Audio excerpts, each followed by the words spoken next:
Olá pessoal, olá a todos, eu sou a Renata Barros e esse é o canal sobre TDAH.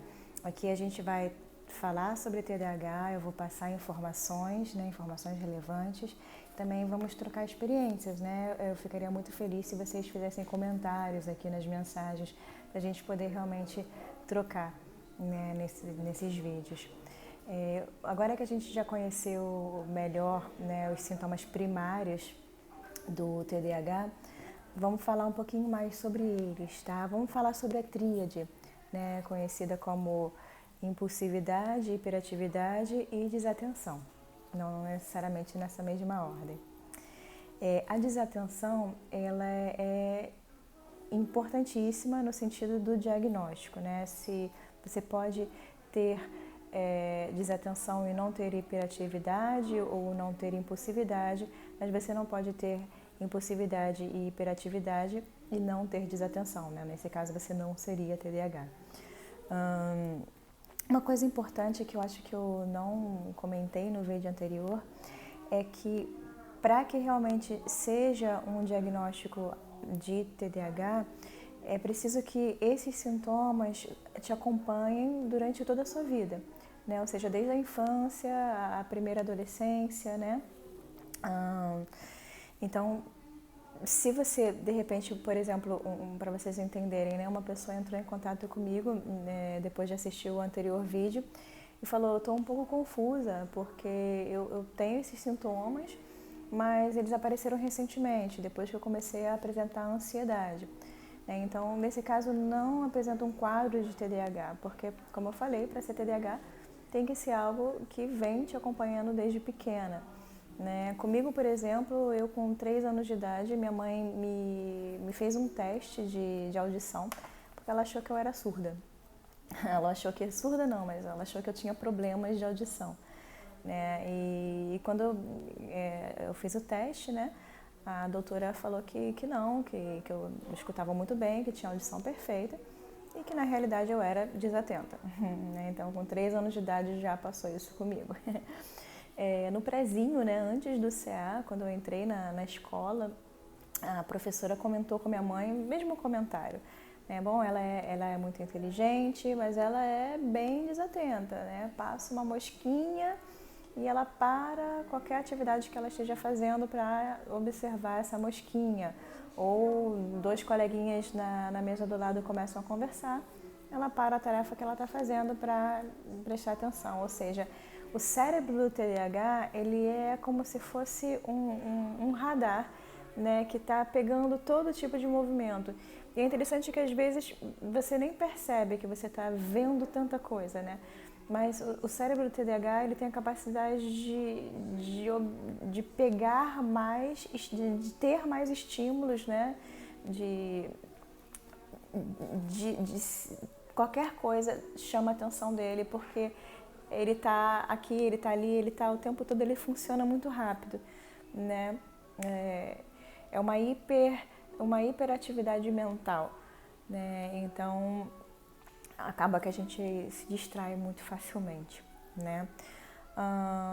Só para fechar esse assunto, do diagnóstico com relação à confusão que existe, com relação à ansiedade, a gente tem que estar muito atento, porque depois da pandemia eu acho que muitas pessoas passaram a sofrer de ansiedade, essa pessoa que me fez esse comentário, que me perguntou, inclusive ela comentou, porque a gente está numa pandemia de ansiedade e assim, realmente como é energético, um passa para o outro, que passa para o outro, enfim. Então, assim, esse excesso de captação de informação causa um desgaste muito grande no cérebro, Porque a gente acaba ficando mais cansado, E às vezes o TDAH ele precisa ter mais pausas durante o dia, dormir mais, Eu, por exemplo, no final do dia eu fico realmente muito cansada, assim, eu não consigo pensar direito, ou seja, eu não consigo conversar depois de um dia de trabalho, onde eu tenho muita informação o dia inteiro, eu não consigo conversar, pensar. Para mim, o que me relaxa é colocar uma série ali e deixar rolar. né? Para eu não ter que pensar muito, né? Para eu não ter que interagir muito. Enfim, aliás, falando em série, né?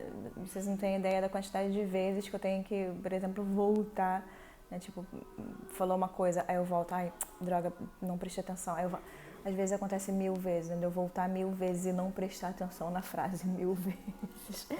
É bizarro, principalmente quando tem uma mudança de uma cena para outra, né? Que tem ali um vazio, um silêncio.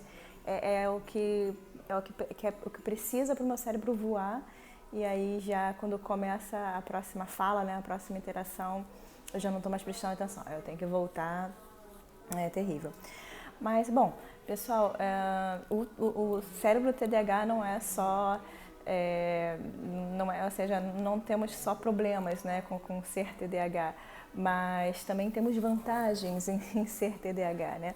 Por exemplo, existe o que a gente chama de hiperfoco, né? Então, o TDAH ele tem a capacidade de manter a concentração quando algo lhe interessa, né?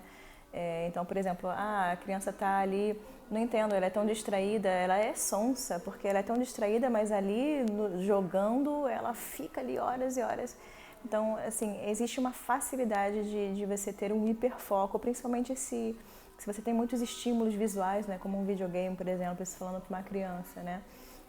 Mas existe essa capacidade, né? Eu conheço muitos colegas artistas, né, que têm a capacidade de ficar, inclusive alunos meus, que têm a capacidade de ficar desenhando por horas, não sente fome, não sente vontade de ir no banheiro, não sente nada, tá ali desenhando por horas e horas a fio, né? Então esse é o hiperfoco. E o hiperfoco faz com que você, inclusive, fique muito bom, né, naquilo que você faz, né, naquilo que você gosta de fazer, justamente por conta disso. É bem interessante esse ponto. A velocidade do pensamento é muito grande, mas ali quando você gosta de fazer aquilo, você fica ali parada. Sobre a desatenção, né, a Ana Beatriz Barbosa, ela faz uma comparação assim que eu achei engraçada e eu gostei, eu achei que seria interessante trazer pra gente, né? Ela fala que para um TDAH se manter concentrado em algo, por menor tempo que seja, pode ser um desafio tão grande como um atleta de corrida de obstáculos que precisa transpor barreiras cada vez maiores até chegar ao fim da pista, né? Então, assim, a desatenção é realmente o sintoma mais importante do TDAH, tá bom? Bom, gente, por hoje eu vou ficar por aqui. Peço desculpas por não ter gravado no domingo. Domingo, ontem foi o jogo da Argentina e uma das minhas melhores amigas é argentina, então eu me senti na obrigação de acompanhá-la e fomos assistir um jogo e estivemos em um antro de argentinos e foi bem emocionante, parecia que eu estava na Argentina e ficamos muito felizes e não consegui gravar o vídeo de ontem, mas estou aqui hoje, estou trabalhando hoje, estou dando aula, mas reservei um tempinho para subir aqui num espaço mais reservado para gravar esse vídeo para vocês, tá bom? É isso, deixo um abraço bem grande para todo mundo e até domingo que vem. Tchau, tchau.